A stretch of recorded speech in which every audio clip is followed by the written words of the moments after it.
Então, vou ter vários sensores que funcionam com diferentes princípios físicos. Tá? Também não vou dar aula aqui de essa mais básica sobre funcionamento de sensores. Tá? Tem muitos sensores, tem muita opção. Vou falar mais ou menos o que tem aqui nessa planta, quando a gente chegar na planta. Tá? O universo é amplo de sensores, então não dá para a gente ficar comentando todo tipo de sensor que existe aí. Bem, então, o sensor é normalmente analógico, tirando o sensor que é digital, né? Como esse aqui, né? Então, esse é um sensor digital, né? Que é um encoder, ok? Então, o encoder gera um sinal digital. Então, eu teria que colocá-lo, né, numa entrada digital, não numa entrada analógica. Mas, normalmente, o sensor que a gente vai usar aqui no processo é analógico, porque é um princípio físico. E ele funciona, né?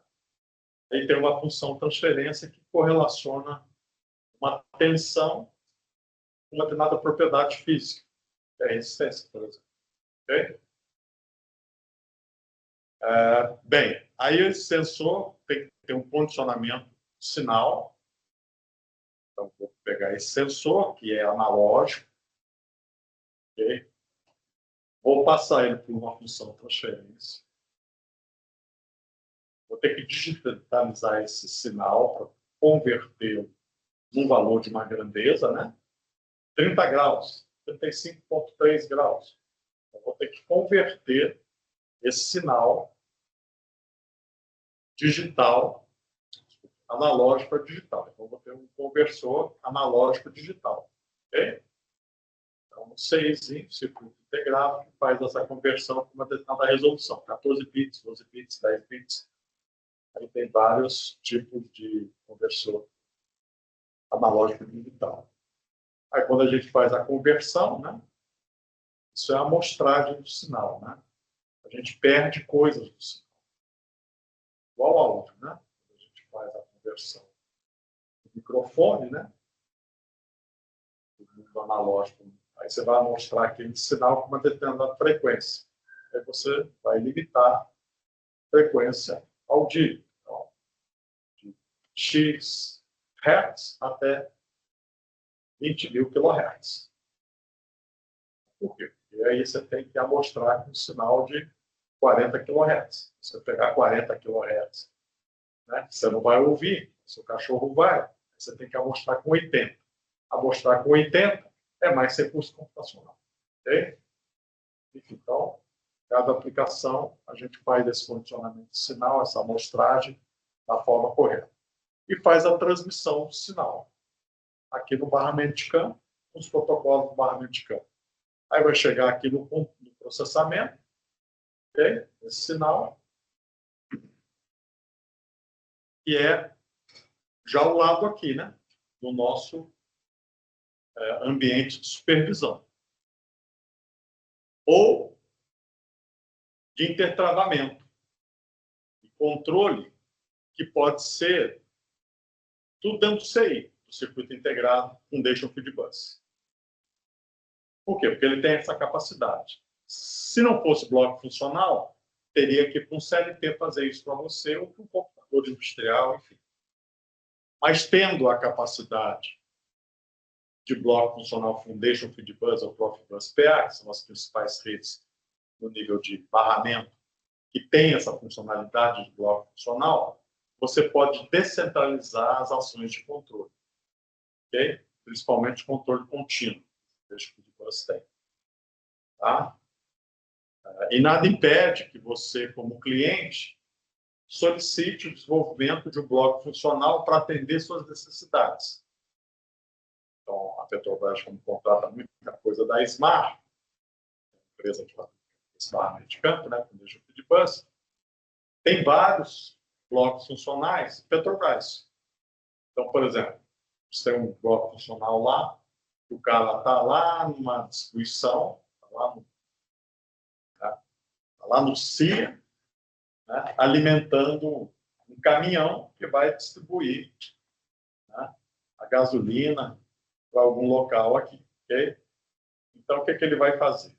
Ele vai bombear essa gasolina, por exemplo, usando um barramento Foundation Feed Bus, e depois de bombear, tem um bloco funcional que já vai criar uma fatura, ok? Ou seja, ele vai computar o que o caminhão recebeu, vai processar essa informação com os dados associados ao banco de dados daquele cliente, ao valor do dia do combustível, e vai gerar uma nota fiscal. Okay?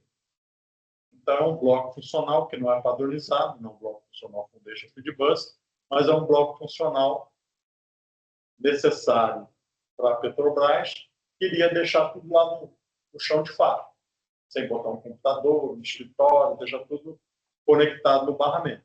Okay? Então, esse bloco funcional vai ter essa capacidade de gerar, né, ajudar a gerar essa nota fiscal que vai ser impressa, né? O caminhoneiro vai levar.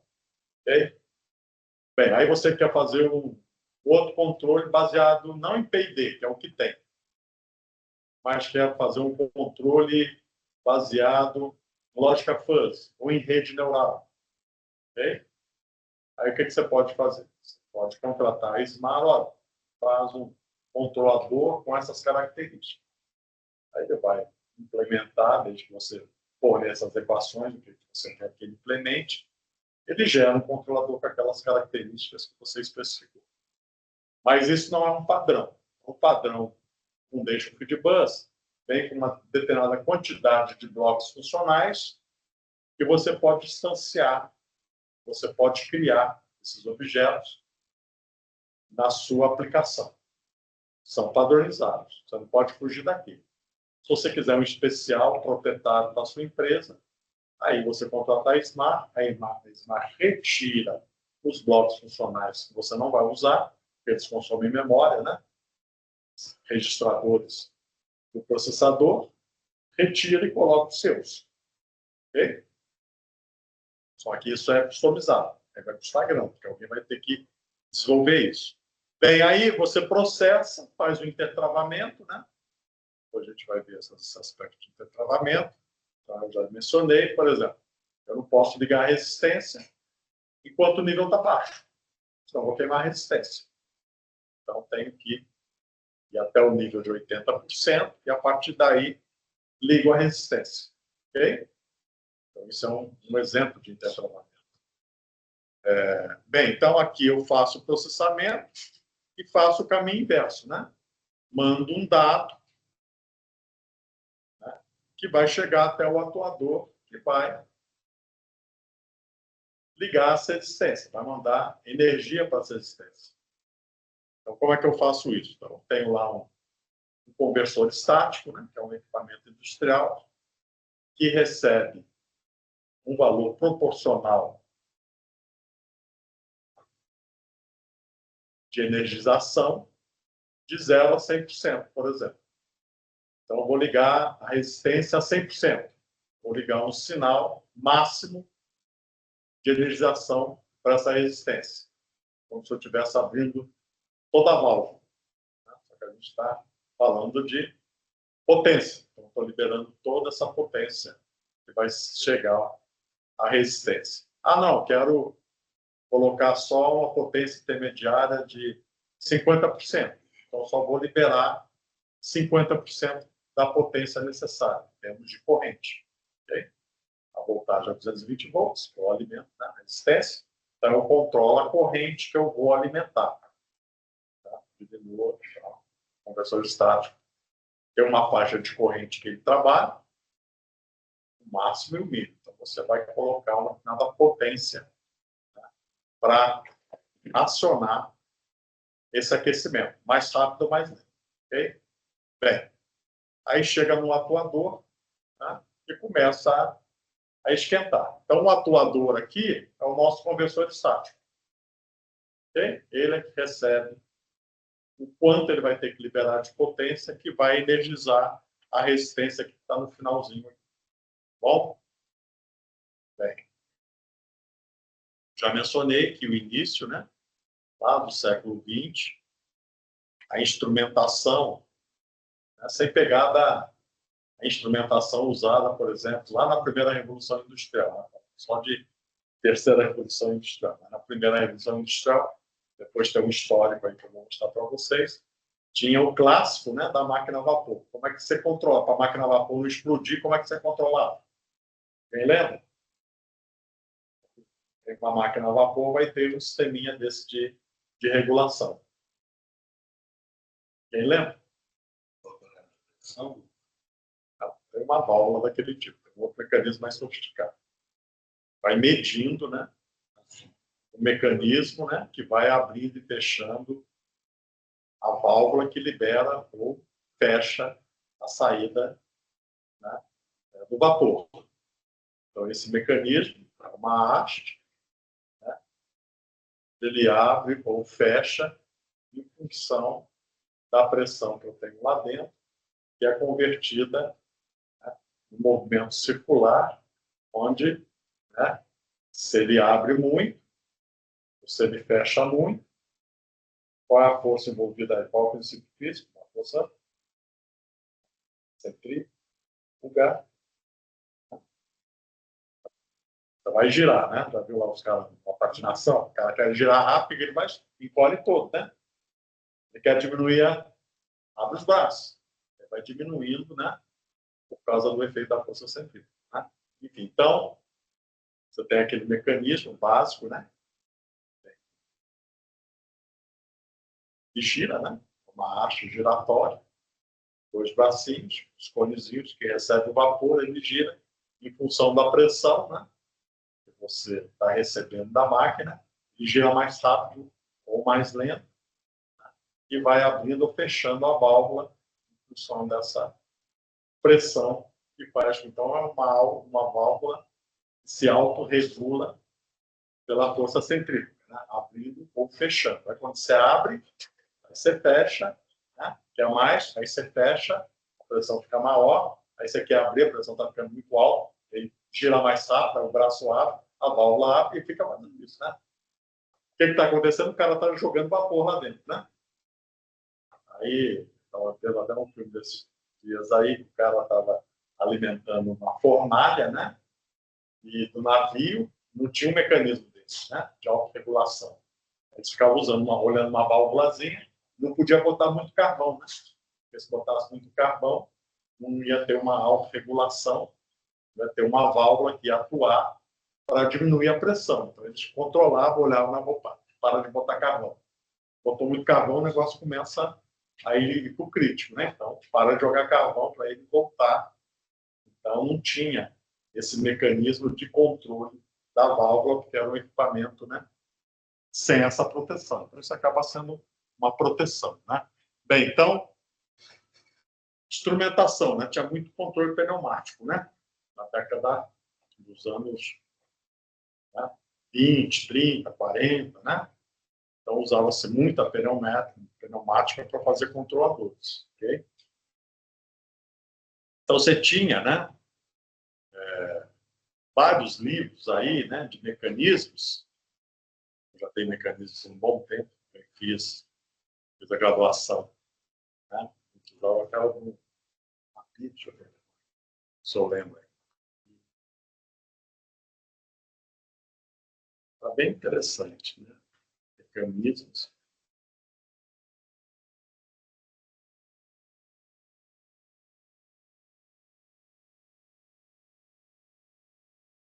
Mecanismos.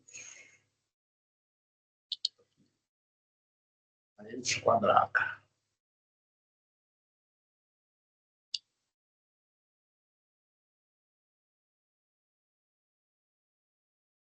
Mecanismo mecânico.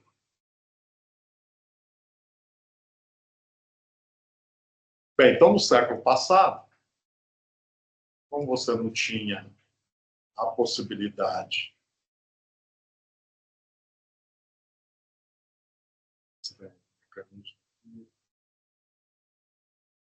de gramática dos mecanismos,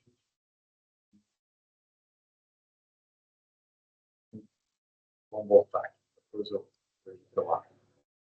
Então, você tinha vários sistemas mecânicos que conseguiam, né, com um processamento mecânico, às vezes auxiliado pela pneumática, executar funções matemáticas.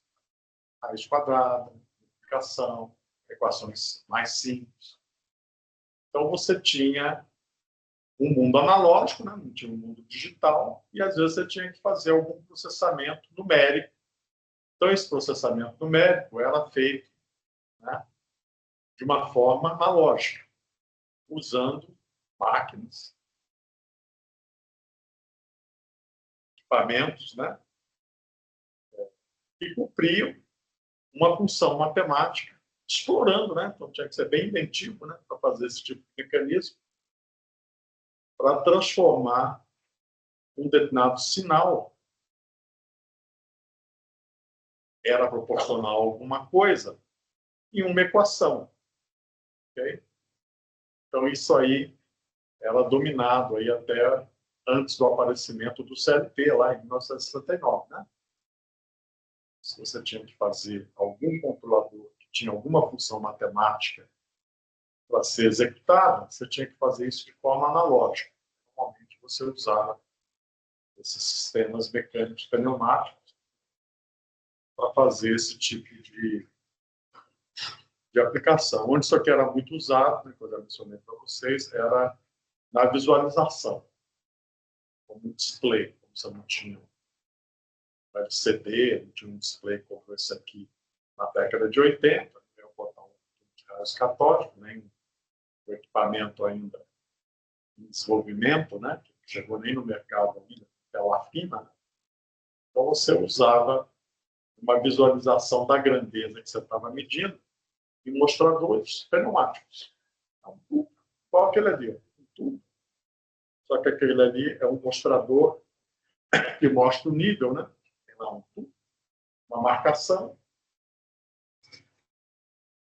e o nível vai subindo. Okay? Então, é uma marcação visual.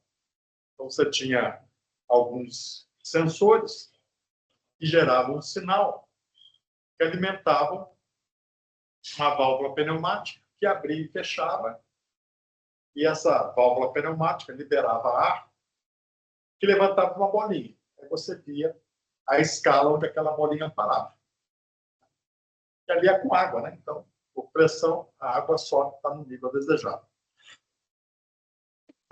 Então, você usava muito isso. Por quê? Porque é confiável e robusto. Bem, deficiência, né? Controlador pneumático. Baixa flexibilidade. Custo elevado, né? Equipamento mecânico, ele desgasta. As coisas corrompem. Okay? Então, a confiabilidade é muito menor do que o equipamento eletroeletrônico. Né? Mas o mundo precisava de sistemas de medição e atuação. E a tecnologia mecânica que existia era pneumática. Então, se usava a pneumática para isso aqui. Bem, então eu tenho aqui uma sequência mais detalhada. O sensor. Então, o sensor vai ter lá o transdutorzinho dele que vai funcionar com determinado processo, mecanismo físico. Né? Então, ele vai estar em contato com a grandeza que você quer medir. Então, o sensor, temperatura, vai estar lá no nível da temperatura. Só que se você tiver só um sensor de temperatura, aqui embaixo, né? Lá no tanque de aquecimento, tem um sensor aqui embaixo, ou aqui em cima. As resistências estão aqui. Até esse negócio esquentar e entrar em regime, demora. Okay? Então, a inércia térmica é alta. Então, o tempo real é baixo. Diferente do motor. Por isso que a gente consegue trabalhar com MATLAB, pegando os dados via OPC, porque o nosso sistema de controle, a inércia é alta. Tempo real não é de milissegundos, é de décimos ou de segundo. Ok? Então, eu consigo controlar via MATLAB, que é o que a gente vai fazer, por exemplo, experimentos. Então, a gente pega os dados via OPC, leva para o MATLAB. O MATLAB tem as suas funcionalidades de toolbox de OPC-UA. Né? E aí eu crio esses blocos funcionais de OPC-UA dentro do MATLAB, né? E a partir disso aí eu consigo, né, conectar. Então, por exemplo, tem um MATLAB aberto aqui.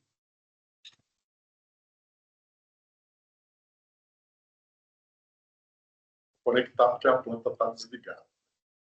Só ver, né?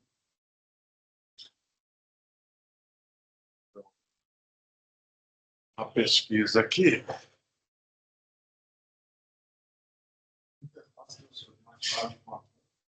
Viu o APC, né? OPC. O OPC, se eu não me engano, o OPC tudo. Tem tanta coisa carregada nesse computador aqui.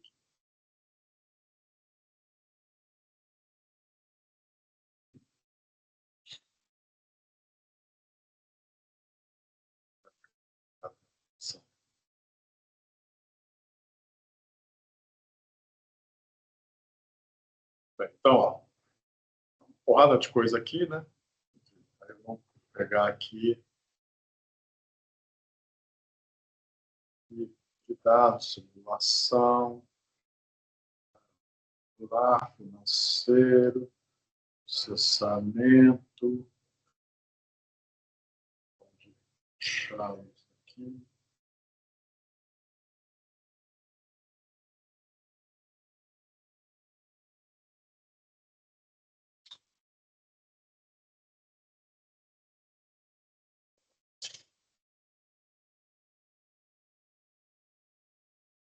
Bem, aí vai ter alguns toolbox, dependendo da versão. Os mais antigos só tem o APCDA, que normalmente a gente usa os MATLAB mais antigos aqui, é o PA, né, melhor dizendo, e os OPCs mais modernos vão ter o OPC-DA. Então, esse aqui, eu tenho que estar instalado nele, mas ele está tão lento aqui. Ó. Vou pesquisar ele pesquisando aí. Então, se alguém tiver depois o MATLAB, digita lá OPC, OPC-PA, OPC-UA, do OPC. Então, ó, o box do OPC. Então, tempo real, controle com OPC. Então, várias chamadas aqui. Isso aqui, o que tem? OPC, OPC.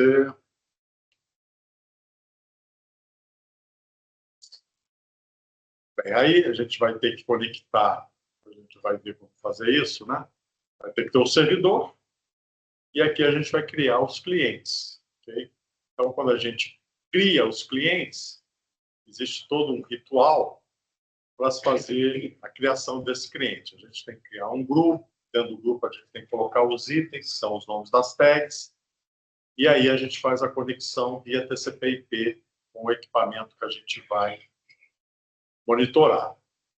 Aí ele está pegando aqui, né, nessa conexão via OPC, os dados do servidor OPC, né, criando aqui uma série de tempo e mostrando aqui dois dados e a evolução ao longo de 25 segundos de duas grandezas. Então, a gente vai fazer isso, né? A gente vai usar esses toolbox do OPC, né, conectar com o servidor da planta e, com isso aí, a gente consegue os dados.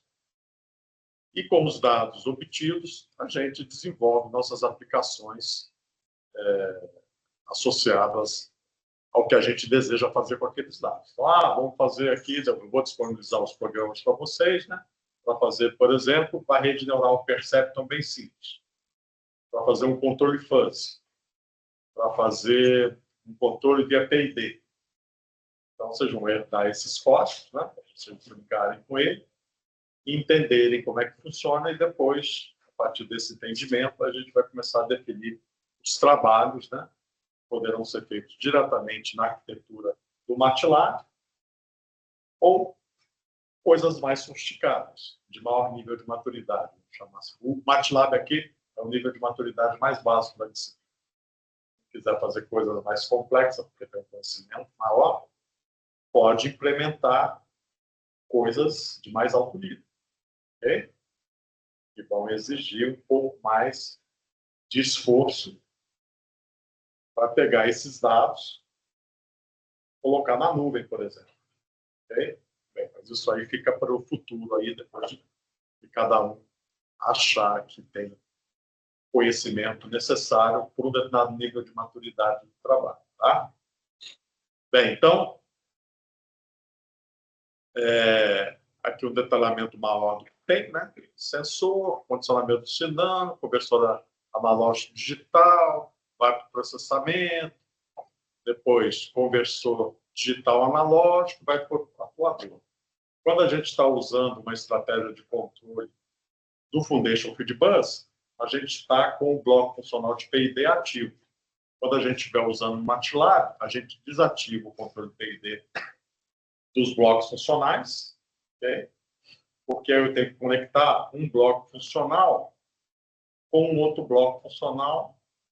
Então, por exemplo, vou colocar lá o PID do sensor de temperatura.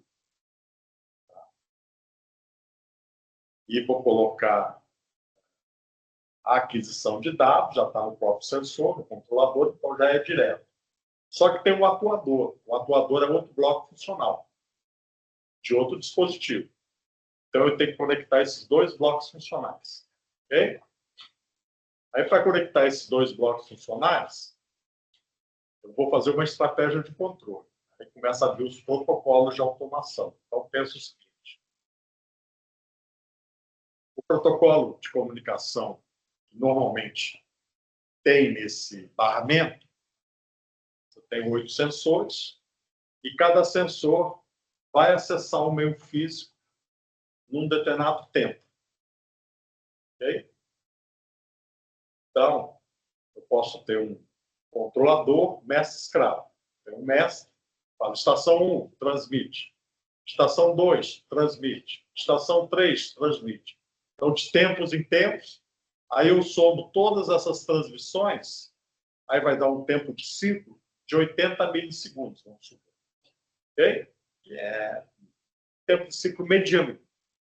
Ok? Vamos supor que seja 80 milissegundos.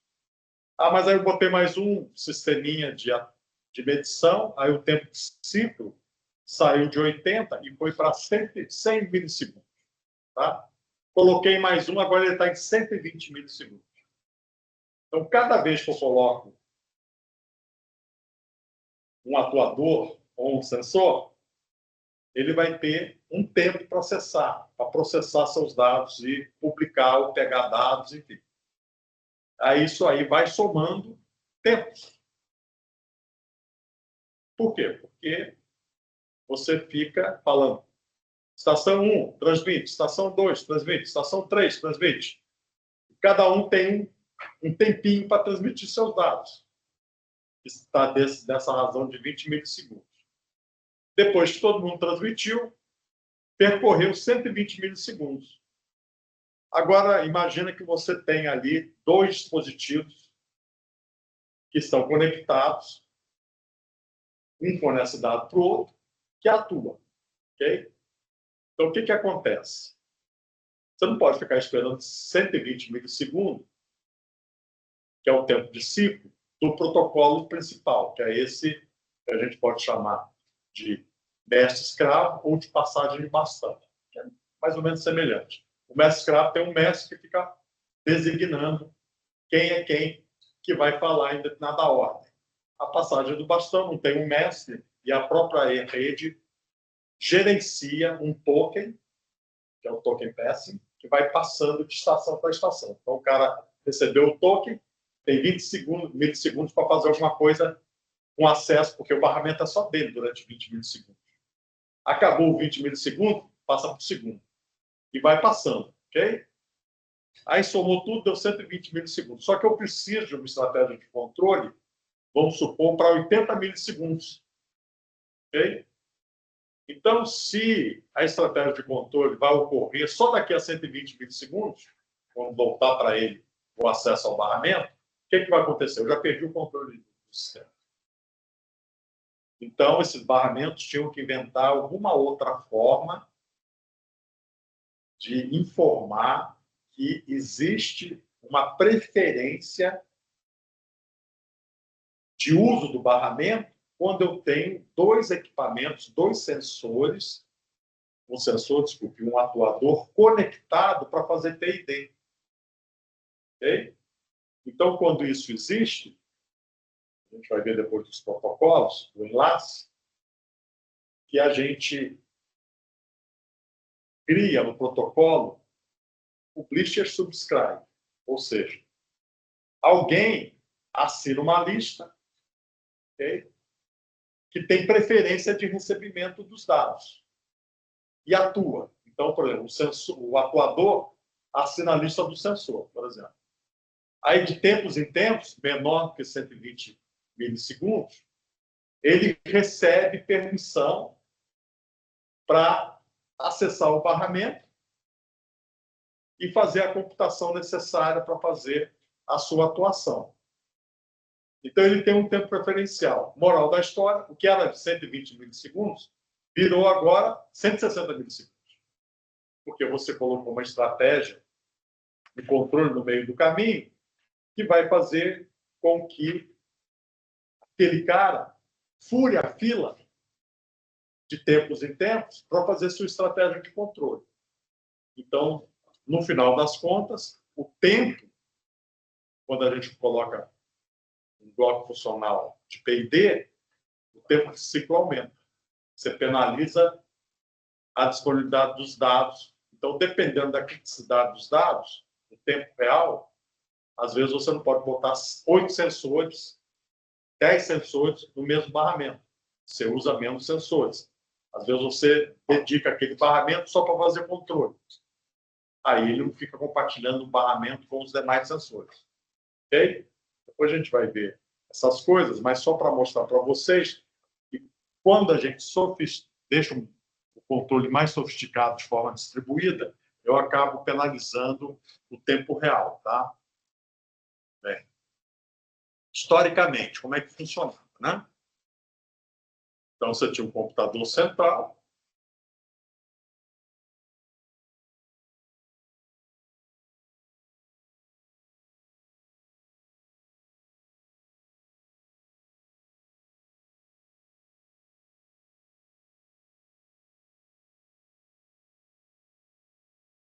uma interface que conectava ao computador central um cabo de fio telefônico. Basicamente isso. Par cruzado, né? Aqueles prédios antigos, né? De escritório. Tinha lá a central telefônica, né? E uma menina que ficava comutando o sinal, né? Então, uma mesa de comutação, que era uma interface. Quer falar com o terminal tal, vai tirar daqui, joga lá. Quer falar com o outro, fica jogando. Depois veio a comutação automática, né? Aí tirou o emprego dessa pessoa que não precisava mais ficar fazendo o papel da telefonista, né? Até a década de 80, assim, você ainda tinha comutação manual, né? Principalmente no interior. Ah, quero fazer o interurbano. Aí tinha que conectar, ouvir a sua conversa, né? Então, uma beleza, né? Então, você tinha isso aí. Então, aqui, o computador central é dessa época, da central telefônica. Você tinha um local no prédio, concentrava todos os ramais e saía de lá, né?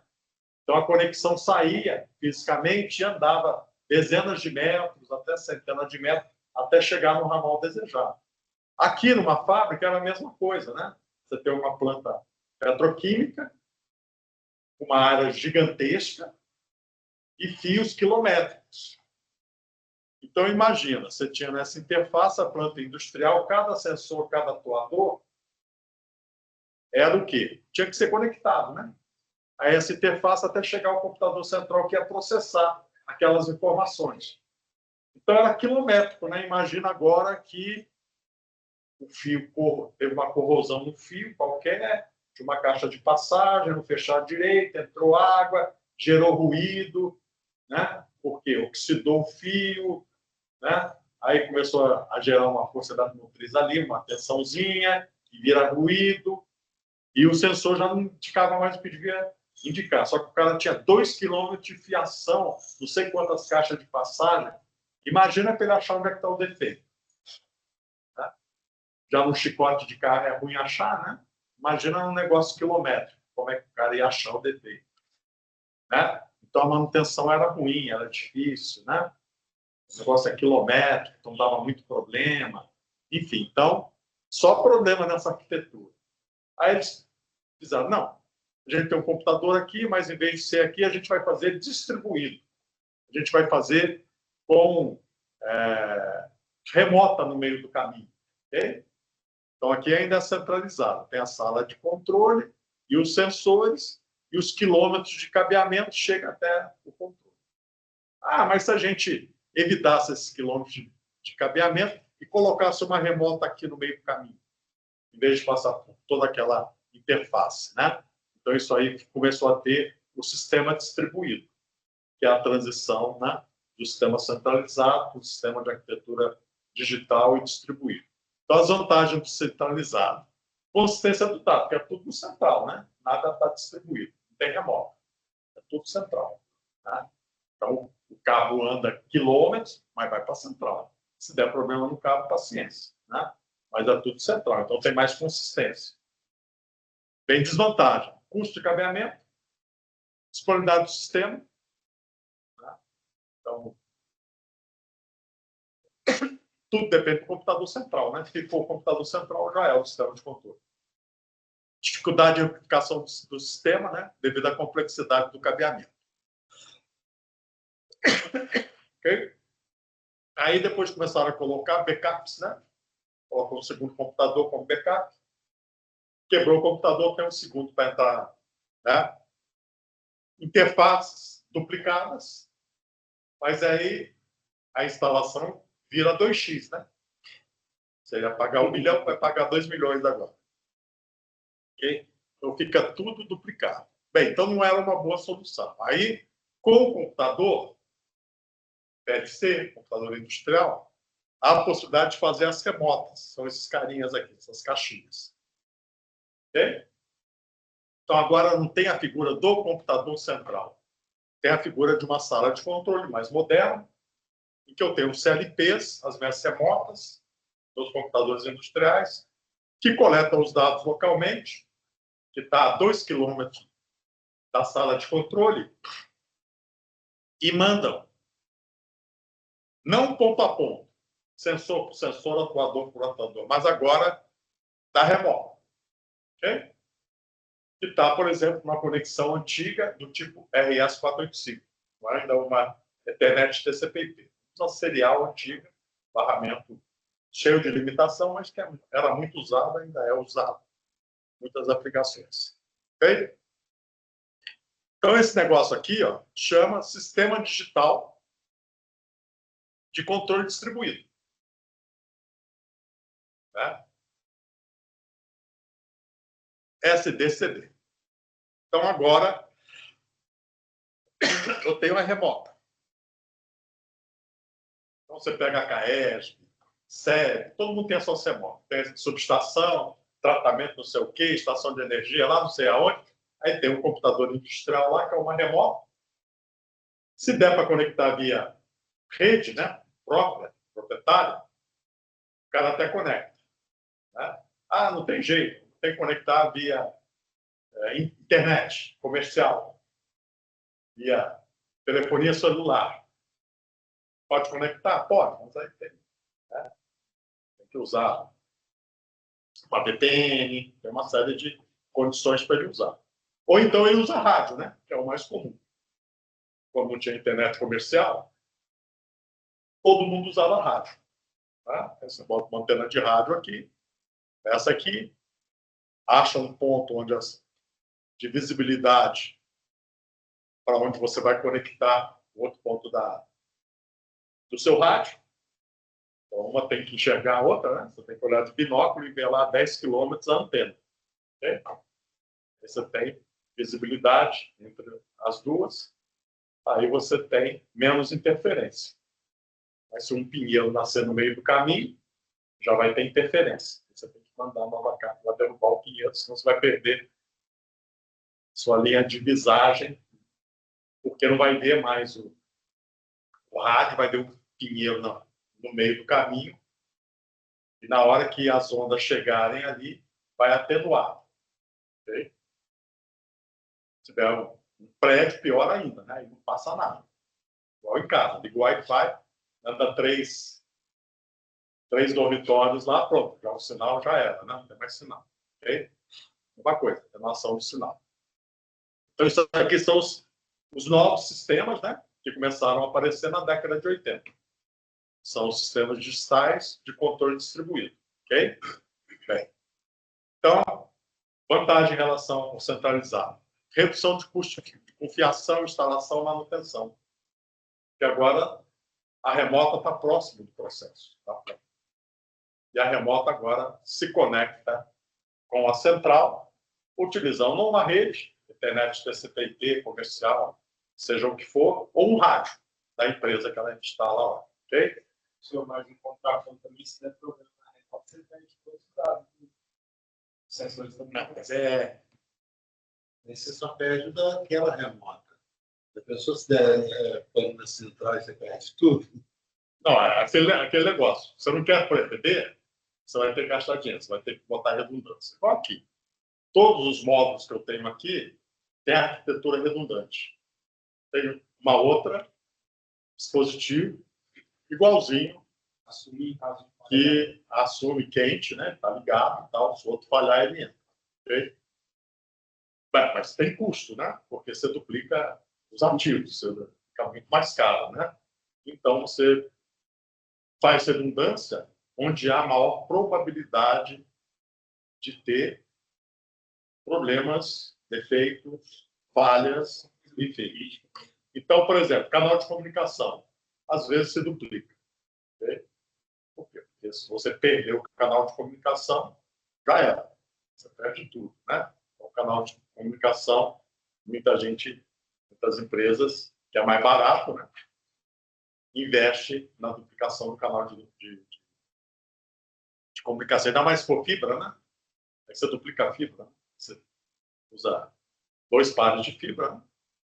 Com redundância. O canal já era, né? Você tem um outro canal de fibra que pode entrar no lugar.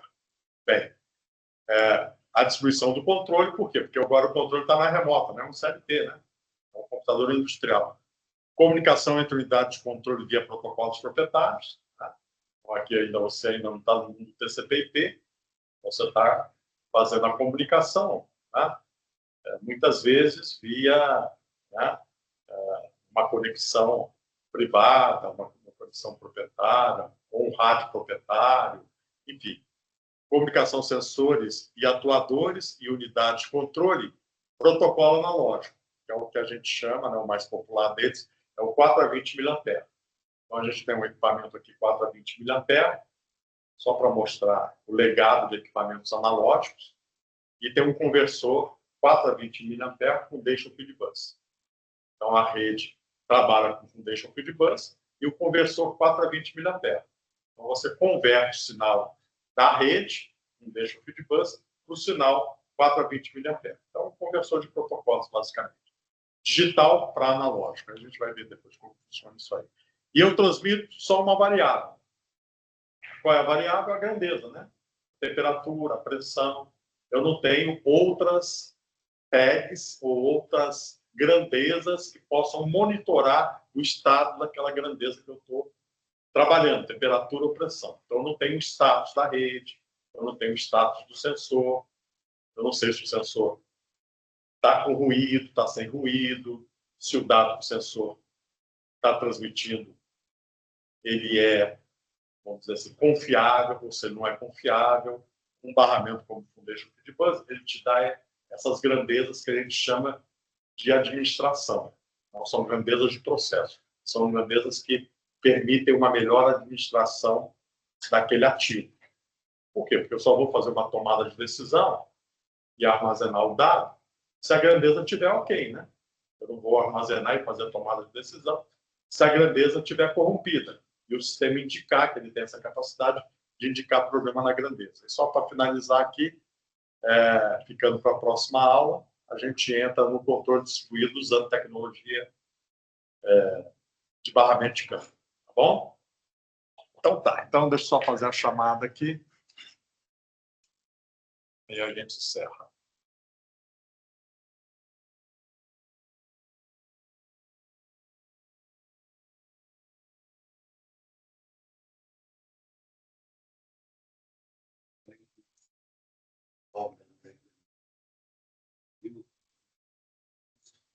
Eles tinham que trocar 2 vezes o poder de compensação.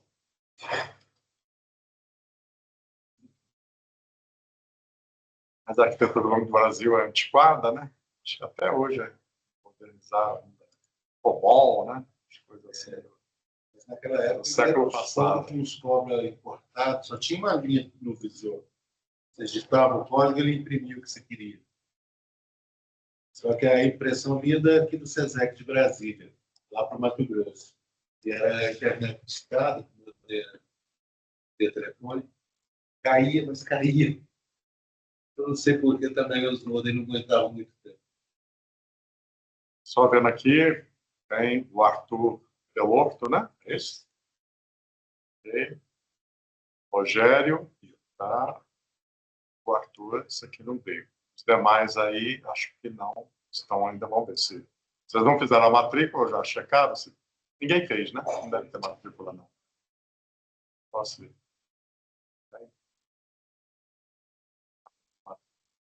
Enfim, então é isso aí, pessoal. Então, quarta-feira a gente continua. Valeu aí. Obrigado.